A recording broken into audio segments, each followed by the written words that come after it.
삼성전자도 장중에 2%대 나포를 보여줬다 좀 밑꼬리를 아랫꼬리를 달기는 했는데 오늘 삼성전자보다는 SK하이닉스의 하락세가 더 큽니다. 뭐 반도체 업황에 대해서 뭐 전반적으로 우려가 있는 건 사실인데 왜 삼성전자보다 SK하이닉스가 더 많이 빠질까요?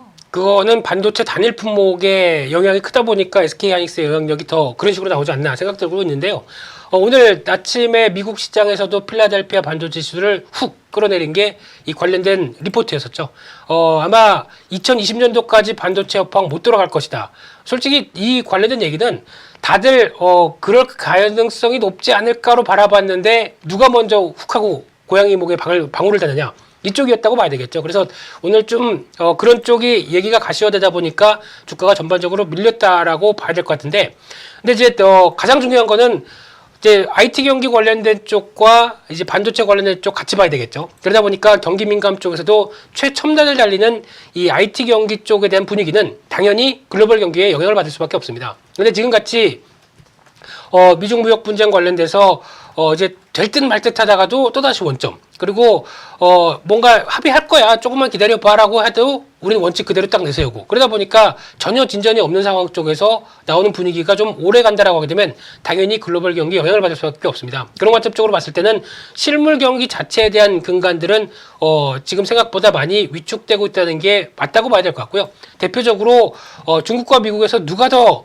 난타전을 했었을 때 누가 더 많이 때리느냐가 문제가 아니라 누가 더 많이 아파하고 다치느냐, 이게 지금 가장 중요한 관건으로 바뀌었습니다. 그러다 보니까 솔직히 관세 전쟁과 관련된 쪽은 패자 루저들의 결론은 다 보면은 피해밖에 없는 그런 상황이라고 봐야 되겠죠. 그런 쪽에서도 누가 더 많이 피해를 받고 그것 때문에 항복을 하느냐, 이 싸움으로 지금 들어가는 상황이기 때문에 솔직히 전 글로벌 전반적인 경제 흐름들을 본다고 하더라도 우려가 큰 게 사실이죠. 그런데 여기서 이제 중요한 부분들은 우리가 출혈을 한다고 하더라도 뒤에 바로 119 대기시켜 놓고 바로 이제 반창고 준비해 놓고 다 해서 바로 막을 수 있겠다라고 준비하고 있는 상황들로 봤었을 때는 오히려 미국이 좀 더 빠르죠. 특히 연준을 통해서 금리 인하를 통해서 어느 정도 출혈을 감수는 하고 있지만은 이를 충분히 우리는 막아낼 수 있겠다는 관점이 나오다 보니까 시장이 조금 더 약간 유동성에 대한 기대감이 갖고 있는 것 같은데, 오히려 이제 중국이 조금 더 문제겠죠. 이 상황 쪽에서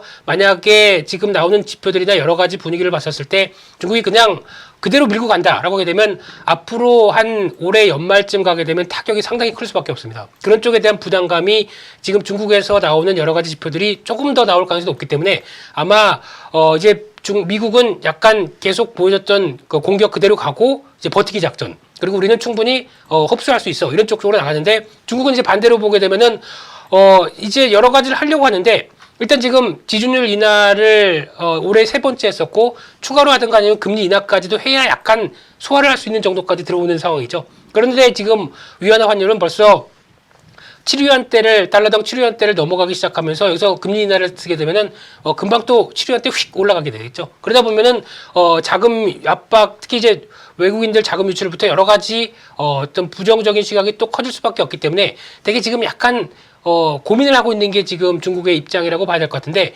그러다 보니까 이런 상황이라고 하게 되면 오히려 또 협상이 빨리 되지도 않을까, 이런 쪽도 바라볼 수 있는 상황들이죠. 그러다 보니까 지금 변수나 상황들은 무척 많습니다. 그런 과정 쪽에서 삼성전자 얘기하다가 거기까지 가는데요. 그래서 중요한 부분들은 삼성전자만 딱 보게 되면은 지금 오늘 가장 중요한 흐름들로 보시면 될 것 같고요. 오늘 같은 경우 일단 삼성전자가 위치한 가격대가 지금 보게 되면은 오늘 중기적인 지지권대, 단기적인 지지권대 다 뭉쳐있는 가격대입니다. 그러니까 오늘 만약에 밀린다고 하더라도 이 부분에 한 번에 그 강하게 밀려 내려가기에는 아직 모멘텀이, 부정적인 모멘텀이 너무 크지는 않다라는 관점적으로 봤을 때 일단 지지는 하겠죠. 근데 이게 이 부분에 대한 가격대 흐름들이 지금 중요한 가격대가 43,500원부터 43,000원대, 이 정도 가격대가 단기적으로 아마 한 주 정도, 그러니까 다음 주 정도까지 이탈하는 모습을 보이면서 좀 무거워진다라고 하게 되면 지수에도 부정적인 영향이 나옵니다. 그렇기 때문에 이런 부분들을 삼성전자가 잘 지지하고, 그래도 반도체 가격 관련된 얘기들은 모릅니다. 쉽게 말씀드리면 무역 분쟁이 어느 정도 빨리 해결되고 어느 정도 좀 합의를 보고 어떤 변화가 나온다라고 하게 되면 제가 보기에는 생각보다 더 빨리 가격에 반등이 나올 수도 있는 상황들이거든요. 그렇기 때문에 그런 부분까지 확인한다고 하게 되면 일단 다음 주에까지 지수와 함께 뭐 2100선 중심으로 이어지는 삼성전자의 43,500원부터 43,000원대 중요한 지지권이기 때문에 이 부분 체크하는 것도 시장과 관련된 중요한 단서다라는 쪽으로 말씀드리겠습니다.